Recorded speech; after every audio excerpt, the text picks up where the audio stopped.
Hello, welcome to JIBRIN Angle on Oweleke TV. My name is JIBRIN, and this is my angle.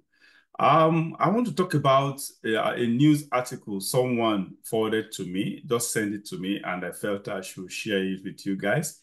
I've not read it. I just saw the headline, and the headline actually attracted my curiosity and attention or whatever. So, um, I want us to read it together, and that's just it. I just want it to be organically read. So hold on, please. While I am trying to do this, if you have not, if this is your first time, please subscribe to this platform and like our contents, share our contents, and follow us on all other social media platforms, and remain blessed. All right. Okay. Let's go. Say, okay. Exclusive.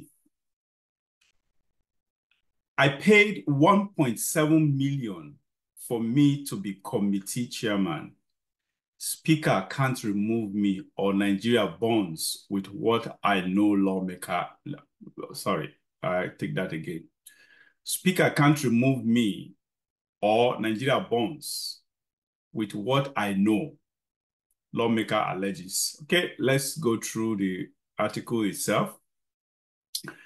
It says there is currently secret tension brewing in the House of Representatives between Honorable Ugochinyere Ikenga, who is the committee chairman on petroleum resources. What? This Honorable Ugochinyere, isn't that this man that had issue, as it Imo and or Abia, whatever, under what party? I think PDP or so, PDP or APC. Um, he was a controversial man during 2023 election that I think there was a threat on him, threat on his life. Then yeah, that because this name rings a bell. I think he was yeah, it was part of this there was this a political group that was actually peddling, not really peddling, actually, they were actually stating the facts then about the plan to rig the election or so. Yeah, that's it. Ugochinyere Ikenga. Yeah, of course, that is it. Oh my God. So he was, I don't know, an opposition member of the House got it such kind of position. I don't know. Did he deflect? I don't know. But obviously for him to get such kind of position as a chairman on petroleum resources, chairman downstream, committee chairman, for God's sake. Okay, that's a very powerful committee. Anyway, he's the one. I expected him to be a man of integrity. During that election, I saw him as someone who is a man of integrity, a man of principle, whatever, based on some few things I heard about him then. So I am surprised that he is at the forefront of this controversy. Okay, Ugochinyere Ikenga, who is the committee chairman on petroleum resources downstream, and members over the recent committee set up to investigate. I beg your pardon, I think I have to take this again. There is currently secret tension brewing in the House of Representatives between Honorable Ugochinyere Ikenga, who is the committee chairman on petroleum resources, and members over the recent committee set up, to investigate the crisis between Dangote Refinery, Nigerian National Petroleum Corporation Company Limited, NNPCL, and the Nigerian Midstream and Downstream Petroleum Regulatory Authority, NMDPRA, and other oil sectors. Credible sources who spoke to the news medium confirmed that since the Joint Committee on Downstream with Ikenga as co-head and mainstream with Honorable Prince Okojie as co-head, Ikenga has what's going on here?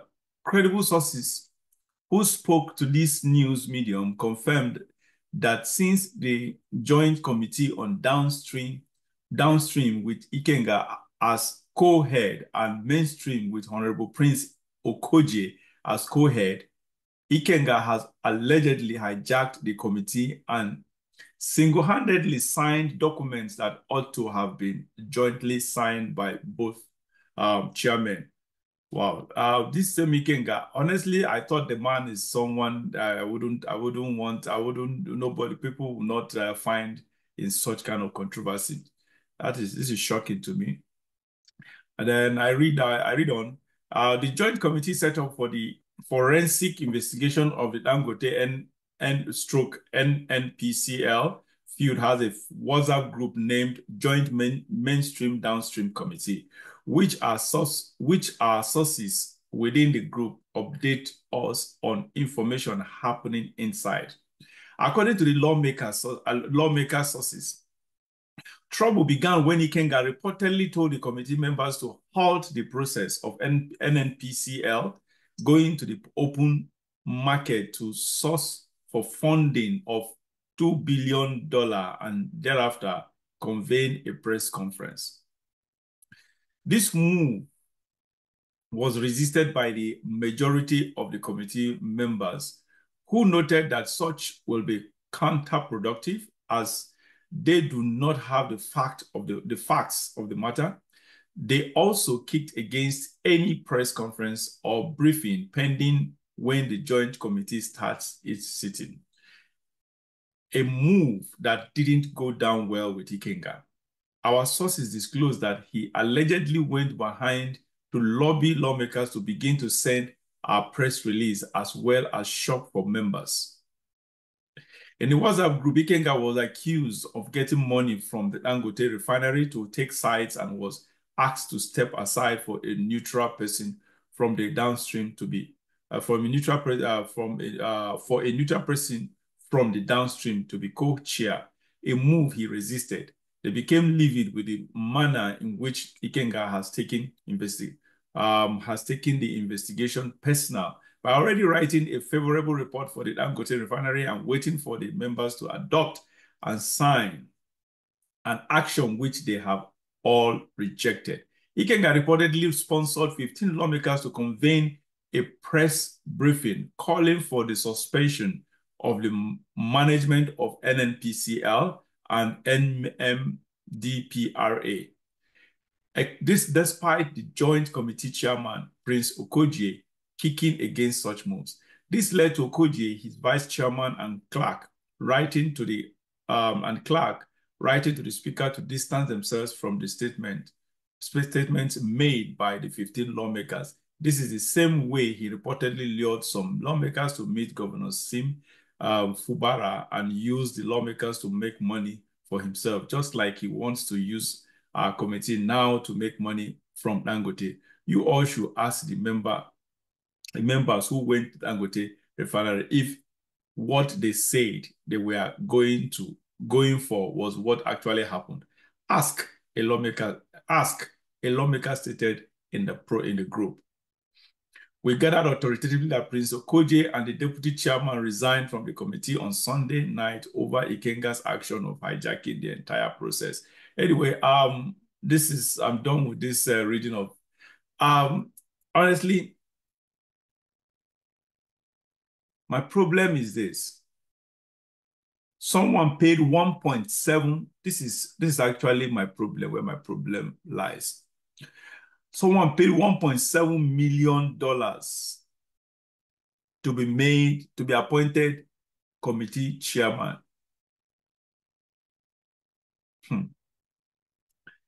Oh my God, Nigeria. Oh my God.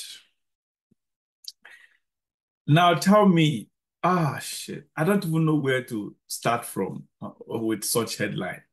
It is not surprising to me. However, what is shocking to me is such a humongous amount of money was actually spent to be made a committee chairman. It only means something. The chairmanship of committees, chairmanship of committees is is actually, of course, it's business. Going to the National Assembly is a business. Vying for political office is a business. Appointees, political appointment is a business. That is what the Nigerian politicians have turned Nigeria into. For someone to spend a whopping 1.7, where did this man get this money from? $1.7 million. My good gracious God. $1.7 million. Let me see in Naira.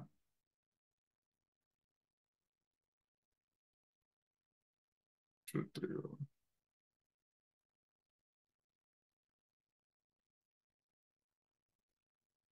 1,580. My God. About over 2.5, about 2.6 something billion. Is it billion? Yes, of course. 2 points, over 2.6 billion naira. I don't get it. Where did this man get this money from? How did he get this kind of money? Why did he pay this much to be, not to be the president of Nigeria, for God's sake, a committee chairman? Oh my God, what a corruption. It obviously means that these people are fleecing Nigeria. They are fleecing us. From their boss on top there, Bola Ahmed Tinubu, to the Senate president, to the Speaker of the House of Representatives, down to the to ministers, executive members. That's federal executive member. That's the ministers and agency heads of agencies. These guys are fleecing us. They are fleecing us, for God's sake. What is this? What we call democracy? Why do we have to? Why? Who are those people actually asking us to sustain, to remain a democratic nation? Who are those telling us to sustain, asking us to sustain this kind of corruption or charade called democracy? How will someone tell me, how can someone tell me or prove to me how this system of government is better than the military? At least even in the military, you have a kind of a limited, a kind of a minimal set of people who may be pleasing Nigeria, not as much as what we have here. There are people, so many. National Assembly, we have over 400 and something members of National Assembly.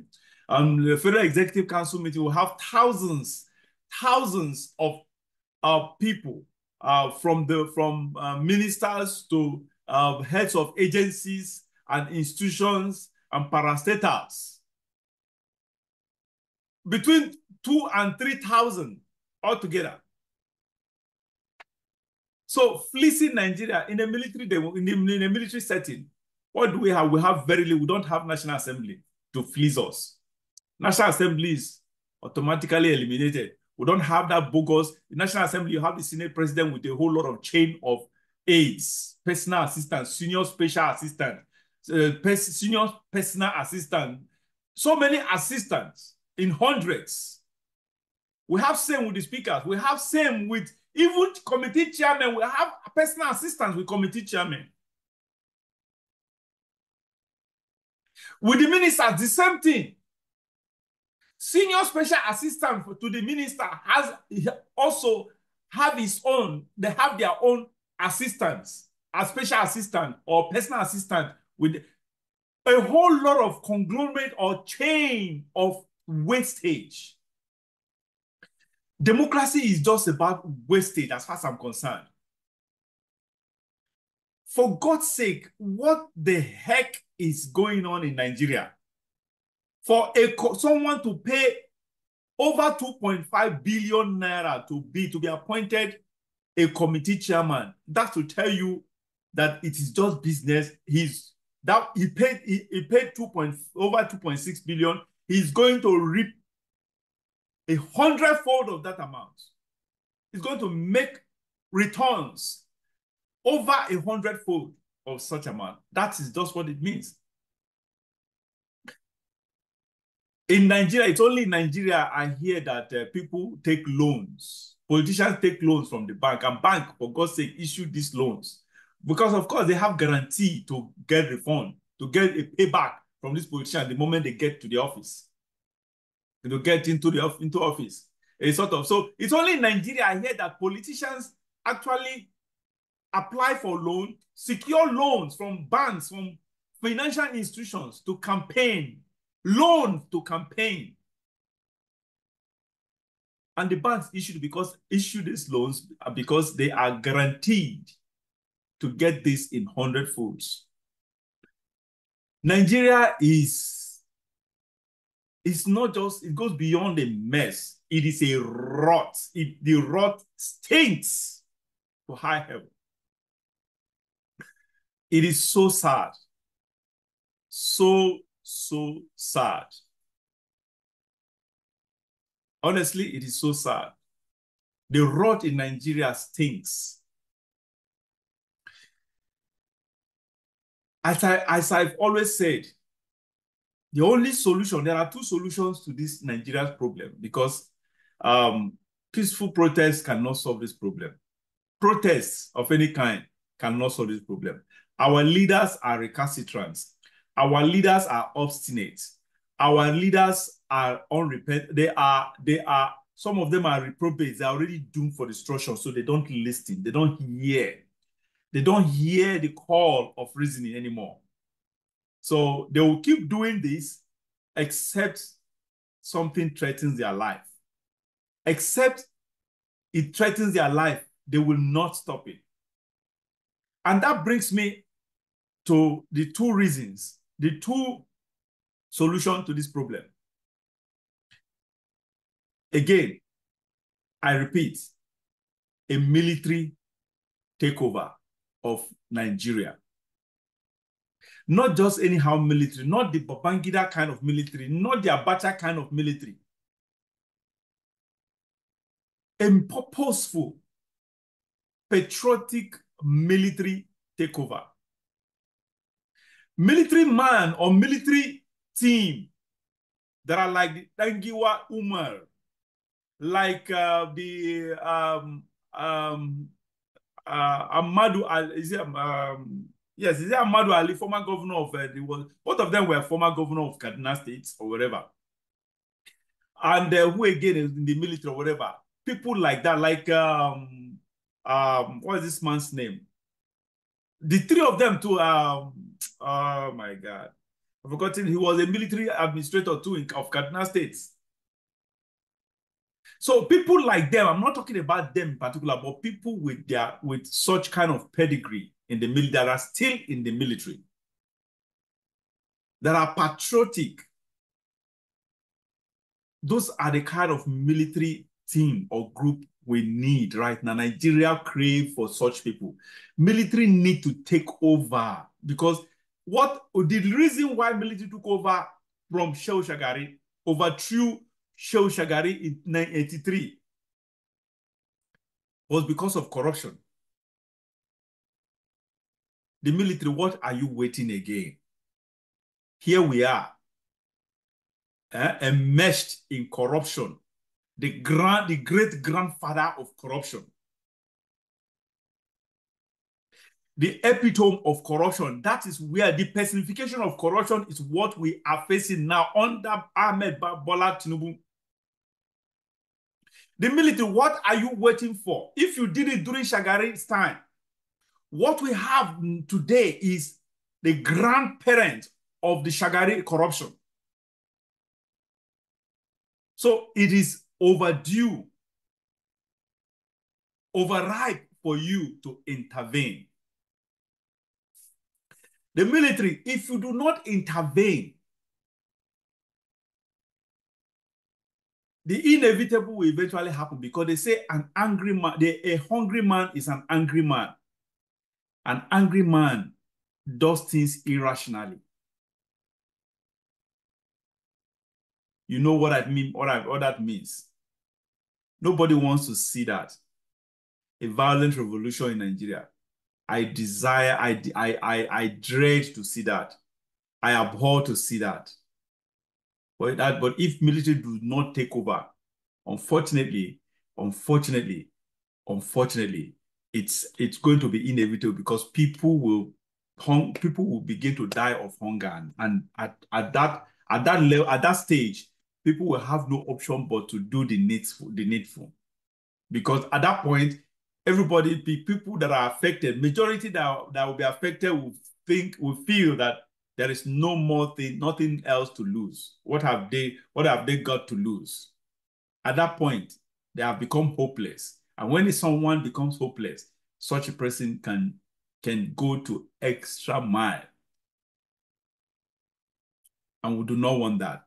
For those of you who know me, I'm not a violent person. I'm not propagating. I'm not advocating for violence. I'm not no in any form or shape. Hell no. I'm only projecting the possibilities, the inevitabilities in a circumstance or circumstances that pushes people to the wall or that pushed people to the wall. So I hope the military does the right thing. Honestly, it will be a noble action if the military takes over now. They will be so applauded. They will be so commended. We will feel so excited and relieved.